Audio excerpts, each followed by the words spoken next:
നമസ്കാരം, സ്വാഗതം എല്ലാ പ്രേക്ഷകർക്കും. പോൾ ഓഫ് പോൾസ് തുടരുകയാണ്. രാജ്യം വിധി എഴുതി കഴിഞ്ഞു. അവസാനഘട്ട വോട്ടെടുപ്പ് കൂടി കഴിഞ്ഞതോടുകൂടി രാജ്യം ആകാംക്ഷയോടുകൂടി ഉറ്റുനോക്കുന്നത് എക്സിറ്റ് പോൾ ഫലങ്ങൾക്കാണ്. ആരാണ് ഇന്ത്യ ഭരിക്കാൻ പോകുന്നത്? BJP വലിയ അവകാശവാദങ്ങളുമായാണ് ഈ മൂന്നാം തവണയും രാജ്യത്തിന്റെ അധികാരത്തിലേക്ക് എത്താൻ കഴിയുമെന്ന പ്രതീക്ഷ പ്രകടിപ്പിക്കുന്നത്. അതേസമയം ഇന്ത്യ സഖ്യം ഇത്തവണ തങ്ങൾ അധികാരത്തിൽ വരും എന്ന പ്രതീക്ഷ വെച്ചു പുലർത്തുന്നു. എന്തൊക്കെയാണ് വിവിധ ഏജൻസികൾ ഈ വോട്ടെടുപ്പിന് ശേഷം പുറത്തുവിടുന്ന എക്സിറ്റ് പോൾ ഫലങ്ങളിൽ കാണാൻ കഴിയുന്നത്? ആഷ്മി, എങ്ങനെയാണ് നമ്മൾ ഈ എക്സിറ്റ് പോൾ ഫലങ്ങൾ പ്രേക്ഷകരിലേക്ക് എത്തിക്കാൻ പോകുന്നത്? ഉറപ്പായും ഗോപീഷൻ, സ്വതന്ത്ര ഇന്ത്യയുടെ ചരിത്രത്തിൽ ഏറ്റവും ദൈർഘ്യമേറിയ ഒരു ഇലക്ഷൻ പ്രോസസ് പൂർത്തിയാകുന്നു. 43 ദിവസങ്ങൾ നീണ്ട 7 ഘട്ടങ്ങൾ നീണ്ട ഒരുപക്ഷെ എക്സിറ്റ് പോൾ എല്ലാത്തിനും അപ്പുറം ഇലക്ഷൻ കമ്മീഷനെ കുറിച്ച് ആരോപണങ്ങളൊക്കെ പ്രതിപക്ഷം ഉയർത്തുന്ന സമയത്തൊക്കെ തന്നെ അങ്ങനെ ലോകത്തെ ഏറ്റവും ഒരു ജനാധിപത്യ രാഷ്ട്രത്തിന്റെ ഏറ്റവും ഒരു ജനാധിപത്യ പ്രക്രിയ പൂർത്തിയായ ഏറ്റവും ആത്യന്തിക മണിക്കൂറാണ്. അല്പസമയത്തിന് വരാൻ പോകുന്ന എക്സിറ്റ് പോളുകൾ. ഉറപ്പായും ഏറ്റവും ഒടുവിൽ വരുന്ന മല്ലികാർജ്ജുൻ ഖാർഗെ ഇന്ത്യ സഖ്യത്തിന്റെ അവരുടെ യോഗം ചേർന്ന് മല്ലികാർജ്ജുൻ ഖാർഗെ പ്രഖ്യാപിക്കുന്നു, ഞങ്ങളിക്കൊരു 295+ സീറ്റുള്ള അധികാരം നിലനിർത്തും. ഇത് അവരുടെ പ്രതീക്ഷ എന്ന് പറയുന്നു. ഇത് ഏതൊരു എക്സിറ്റ് പോൾ അല്ല, ജനങ്ങളുടെ മനസ്സിലെ യഥാർത്ഥ കണക്കാണ് എന്നവർ പറയുന്നു. അവർ യോഗം ചേർന്നു. BJP അതിനു മുമ്പ് തന്നെ 350+ എന്നുള്ള ഓൾറെഡി പ്രഖ്യാപിച്ചു കഴിഞ്ഞു. അപ്പോൾ എല്ലാ മുന്നണിയും പ്രതീക്ഷയിലാണ്. അല്പസമയത്തിന് ഏജൻസികൾ അവരുടെ ഫിഗേഴ്സ് പറയുന്നു. എക്സിറ്റ് പോളുകൾ തെറ്റിയ ചരിത്രം ഉറപ്പായും ഉണ്ട്. എങ്കിൽ കൂടി നമ്മൾ കഴിഞ്ഞ തവണയൊക്കെ കുറെ കൂടി അടുത്ത് വന്നിട്ടുണ്ട് എക്സിറ്റ് പോൾ ഫലങ്ങൾ. അപ്പോൾ എനിക്ക് തോന്നുന്നത് വിജയകുമാർ കൂടി നമ്മളോടൊപ്പം ചേർന്ന്. വിജയൻ, അപ്പോൾ എല്ലാ ടെലിവിഷൻ സ്ക്രീനുകളിലും എക്സിറ്റ് പോൾ ഫലങ്ങൾ വരാൻ പോവുകയാണ്. ഇനി നിമിഷങ്ങളുടെ കാത്തിരിപ്പ് മാത്രമാണ്. രാജ്യം വിധി എഴുതി കഴിഞ്ഞു. നമുക്ക് ഫലം അറിയാൻ ഇനി ഒരു ദിവസത്തെ കാത്തിരിപ്പ് മാത്രമാണുള്ളത്. വിജയകുമാർ, എങ്ങനെയാണ് നമ്മൾ ഈ എക്സിറ്റ് പോൾ ഫലങ്ങൾ പ്രേക്ഷകരിലേക്ക് എത്തിക്കുക? ഗോപി, ഹാഷ്മി, നമ്മൾ ഈ സംസാരിച്ചുകൊണ്ടിരിക്കുന്ന സമയത്ത് രാജ്യത്തെ തെരഞ്ഞെടുപ്പിന്റെ വോട്ടെടുപ്പ് എന്ന പ്രക്രിയ അവസാനിച്ചു എന്ന ഔദ്യോഗിക അറിയിപ്പ് തെരഞ്ഞെടുപ്പ് കമ്മീഷനിൽ നിന്ന് വന്നിട്ടുണ്ട്. അതായത് 6 മണിക്ക് അതിൻ്റെ ഷെഡ്യൂൾഡ് ടൈം തീർന്നു. അരമണിക്കൂർ കൂടി അതിൻ്റെ ഒരു എക്സ്ട്രാ ടൈം എന്ന മട്ടിൽ മാറ്റിവെച്ചിട്ടുണ്ട്. 6:30 കഴിഞ്ഞാൽ നമുക്ക് ഈ എക്സിറ്റ് പോൾ ഫലങ്ങൾ പ്രിയപ്പെട്ട പ്രേക്ഷകരിലേക്ക് എത്തിക്കാൻ കഴിയും. വളരെ ഉദ്വേഗം ഇക്കാര്യത്തിലുണ്ട്. കാരണം നേരത്തെ പറഞ്ഞതുപോലെ, ഹാഷ്മി സൂചിപ്പിച്ചതുപോലെ, എക്സിറ്റ് പോൾ ഫലങ്ങൾ, exit poll is not exact poll, അത് നമുക്കറിയാം. പക്ഷേ അങ്ങനെയൊക്കെ പറയുമ്പോഴും നമ്മളെ സംബന്ധിച്ചറിയാം, അത് കൃത്യമായി വന്ന ചരിത്രമുണ്ട്, അതൊരു ഫലസൂചനയായ ചരിത്രങ്ങളുണ്ട്, അത് നിരവധിയുണ്ട്, അത് കീഴ്മേൽ മറിഞ്ഞ ചരിത്രങ്ങളുണ്ട്. എന്തായാലും അതെന്താണ് എന്നറിയാനൊരു ആകാംക്ഷ നമ്മളെ സംബന്ധിച്ചിടത്തോളം ഉണ്ട്. രാഷ്ട്രീയ വിദ്യാർത്ഥികളെ സംബന്ധിച്ചിടത്തോളം പ്രത്യേകിച്ചുണ്ട്. അങ്ങനെ രാജ്യമാകെ ഒരു പൊളിറ്റിക്കൽ ഇന്ത്യ അപ്പാടെ കണ്ണും നട്ടിരിക്കുന്നുണ്ട്. എക്സിറ്റ് പോൾ എന്ത് സൂചന മുന്നോട്ട് വയ്ക്കുന്നു എന്നത് ഇതാ പ്രിയപ്പെട്ട പ്രേക്ഷകർക്ക് കാണാം. ഇവിടെ എല്ലാ ദേശീയ മാധ്യമങ്ങളുടെയും സ്ക്രീനുകൾ വളരെ സജീവമാണ്. എല്ലാവരും അവരുടെ ഡിസ്കഷനിലേക്ക് പോയിട്ടുണ്ട്. ടാലി ആരും നൽകി തുടങ്ങിയിട്ടില്ല. ഇന്ത്യയിലെ പ്രധാനപ്പെട്ട പൊളിറ്റിക്കൽ പണ്ഡിറ്റുകൾ ആകെ അണിനിരന്നിട്ടുണ്ട്. അവരുടെ പ്രഡിക്ഷൻസ് അവർ അല്പസമയത്തിനകം അതിൻ്റെ ശാസ്ത്രീയമായ യുക്തിയോടുകൂടി അവർ അവതരിപ്പിക്കും. അത് നമുക്ക് ആ സമയത്ത് എത്തിക്കേണ്ടതുണ്ട്.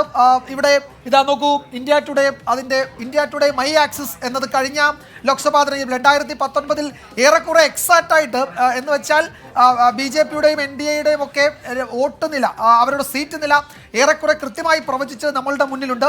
അതിനു മുമ്പ് ടുഡേസ് ചാണക്യ കൃത്യമായി പ്രവചിച്ചത് നമ്മളുടെ മുന്നിലുണ്ട്.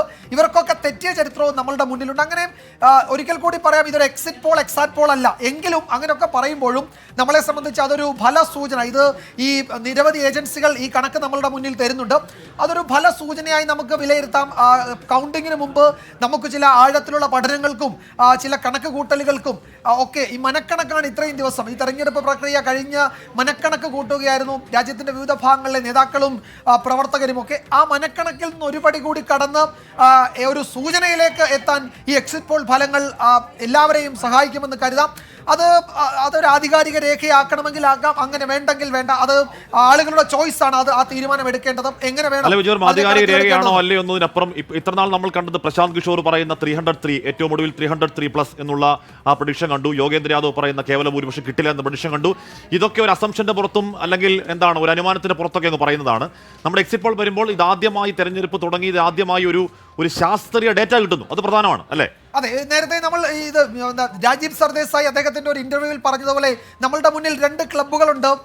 പ്രശാന്ത് കിഷോറിന്റെ PK ക്ലബ്ബും യോഗേന്ദ്ര യാദവിന്റെ YY ക്ലബ്ബും എന്ന്. അങ്ങനെ PK വേഴ്സസ് YY എന്നതായിരുന്നു നമ്മളുടെ മുന്നിൽ ഇതുവരെ ഉണ്ടായിരുന്ന ഒരു പോരാട്ടം. അവർ രണ്ടുപേരും പരസ്പരം ചേരാത്ത, പരസ്പരം പൂരകങ്ങളല്ലാത്ത 2 കണക്കുകളാണ് നമ്മളുടെ മുന്നിൽ വെച്ചത്. ഈ ദിവസങ്ങളിൽ അത്രയും നമ്മൾ ആകെ ചർച്ച ചെയ്തത് പ്രശാന്ത് കിഷോറും യോഗേന്ദ്ര യാദവും പറഞ്ഞ 2 പൊളിറ്റിക്കൽ പണ്ഡിറ്റുകളാണ്. 2 പേർക്കും അവരുടേതായ പ്രാഗൽഭ്യം ആ മേഖലകളിലുണ്ട്. മുൻകാലങ്ങളിൽ അത് പ്രൂവ് ചെയ്ത ചരിത്രം 2 പേർക്കുമുണ്ട്. അതവിടെ നിൽക്കട്ടെ. ആ 2 കണക്ക് വെച്ചാണ് നമ്മൾ ഒക്കെ സംസാരിക്കുന്നത്. സംസാരിച്ചത്. അല്ല, രണ്ട് കണക്കുകൾ നമുക്ക് പറയാവുന്നതാണ് വിജയകുമാർ. കാരണം പ്രശാന്ത് കിഷോറിന്റെ ക്ലബ്ബ് എന്ന് രാജ്ദീപ് സർദേശായി വിശേഷിപ്പിക്കുന്ന പ്രശാന്ത് കിഷോർ പറയുന്നത് BJP-ക്ക് കേവല ഭൂരിപക്ഷം കിട്ടുന്നു, NDA അധികാരത്തിൽ വരാനുള്ള സാഹചര്യമാണ് ഈ തെരഞ്ഞെടുപ്പിൽ രാജ്യത്തുള്ളത്. പക്ഷേ അതിനെ ഖണ്ഡിക്കുന്നുണ്ട് യോഗേന്ദ്ര. അല്ല, പ്രശാന്ത് കിഷോർ ഒരു പടി കൂടി കടന്ന് NDA-യുടെ കൂടുതൽ സീറ്റുകൾ കിട്ടും, സ്ലൈറ്റ്ലി കൂടുതൽ സീറ്റിലേക്ക് എത്തും. ഏറ്റവും കൂടുതൽ 303 അതിൽ അല്ലെങ്കിൽ 300+20 എന്നാണ്. ഹാഷ്മി, ഈ തെരഞ്ഞെടുപ്പിൽ വളരെ പ്രധാനപ്പെട്ട പോയിന്റ്സ് എന്തൊക്കെയാണ്? ഒന്ന്, BJP എന്ന് പറയുന്ന ഒറ്റക്കക്ഷിയെ കേവല ഭൂരിപക്ഷം കടക്കുമോ? NDA ഇപ്പോൾ അവർ 400 സീറ്റ് എന്ന് പറയുന്നു, അതിലേക്ക് എത്താൻ കഴിയുമോ? കോൺഗ്രസിനെ സംബന്ധിച്ച് അവർക്ക് 3 അക്കത്തിൽ എത്താൻ കഴിയുമോ എന്നുള്ള ചോദ്യമുണ്ട്. ഇന്ത്യ സഖ്യത്തിന് സർക്കാർ രൂപീകരിക്കാനുള്ള സാഹചര്യം ഇപ്പോൾ ഇത് പറയുമ്പോൾ ഇന്ത്യ സഖ്യത്തിന്റെ യോഗം നടക്കുകയാണ്. അതായത് സാധ്യതകളെ കുറിച്ച് അവർ പരിശോധിക്കും. അതിന് ഏറ്റവും പ്രധാനപ്പെട്ട കാര്യം എക്സിറ്റ് പോൾ ചർച്ചകളിൽ ഞങ്ങളില്ല എന്നവർ പ്രഖ്യാപിച്ചതാണ്. ബഹിഷ്കരിച്ചു എന്ന് പറയും. പക്ഷേ അല്പസമയം മുൻപ് ഞങ്ങൾ പങ്കെടുക്കാനുണ്ട് എന്ന് പറയുകയാണ്.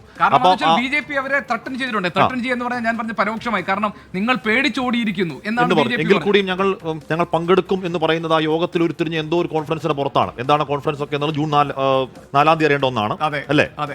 ഏതായാലും എക്സിറ്റ് പോൾ ഫലങ്ങൾ വരുമ്പോൾ നമ്മൾ നോക്കാൻ പോകുന്നത് ആർക്കൊക്കെയാണ് സാധ്യതകൾ ഉള്ളത്, ഈ രണ്ട് ഭാഗങ്ങളും നിന്നും ഉയരുന്ന അവകാശവാദങ്ങൾ എത്രത്തോളം അത് വോട്ടുകളായി മാറുന്നുണ്ട്, ജനങ്ങൾ വോട്ട് ചെയ്ത ജനങ്ങൾ അവരുടെ അഭിപ്രായങ്ങൾ പറയുന്നതിലൂടെയാണ് എക്സിറ്റ് പോൾ വരാൻ പോകുന്ന. നേരത്തെ വിജയൻ സൂചിപ്പിച്ചതുപോലെ തന്നെ എല്ലാ തവണയും എക്സിറ്റ് പോൾ ഫലങ്ങൾ കൃത്യതയോടുകൂടി വരണമെന്നില്ല. പക്ഷേ ശരിയായ ചരിത്രവും തെറ്റായിപ്പോയ ചരിത്രവും നമ്മുടെ മുന്നിലുണ്ട്. വിജയകുമാർ, എന്തെങ്കിലും സൂചനകൾ വന്നു തുടങ്ങിയിട്ടുണ്ടോ? ഇല്ല ഗോപി, ഇതുവരെ അത്തരം സൂചനകളൊന്നും വന്നിട്ടില്ല. നമ്മളെ സംബന്ധിച്ചിടത്തോളം എനിക്ക് തോന്നുന്നത് ഇതിൽ വളരെ പ്രധാനപ്പെട്ടതെന്ന് തോന്നാവുന്ന ചില സംസ്ഥാനങ്ങൾ, ഇപ്പോൾ ഉത്തർപ്രദേശിൽ എന്ത് നടക്കുന്നു എന്നതൊരു വലിയ ചോദ്യമാണ്. ബീഹാർ, കഴിഞ്ഞ തവണ ബീഹാറും അതുപോലെ മഹാരാഷ്ട്രയും BJP NDA ക്ലീൻ സ്വീപ്പ് ചെയ്തതാണ്.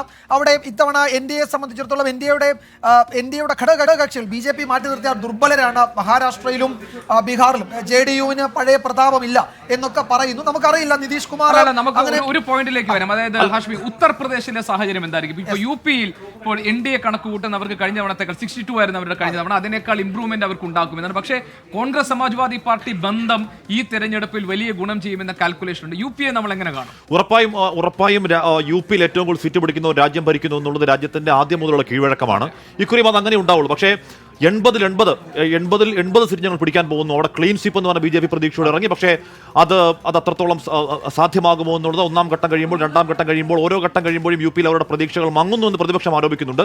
യോഗേന്ദ്ര യാദവിനെ പോലെയുള്ള നിരീക്ഷണങ്ങൾ ഇന്ത്യ സഖ്യത്തിന്റെ പ്രതീക്ഷകൾക്ക് അല്ലെങ്കിൽ അവരുടെ കണക്കുകൂട്ടുകൾ കൂടുതൽ ആക്കം കൊടുക്കുന്നുണ്ടായിരുന്നു. ഏറ്റവും കൂടുതൽ ഈ സട്ടാ ബസാർ എന്ന് പറയുന്ന പന്തയ മാർക്കറ്റ് ഉണ്ടല്ലോ, അവിടെ UP-യിൽ BJP-ക്ക് വലിയ തിരിച്ചടി പ്രകടിപ്പിക്കുകയാണ്.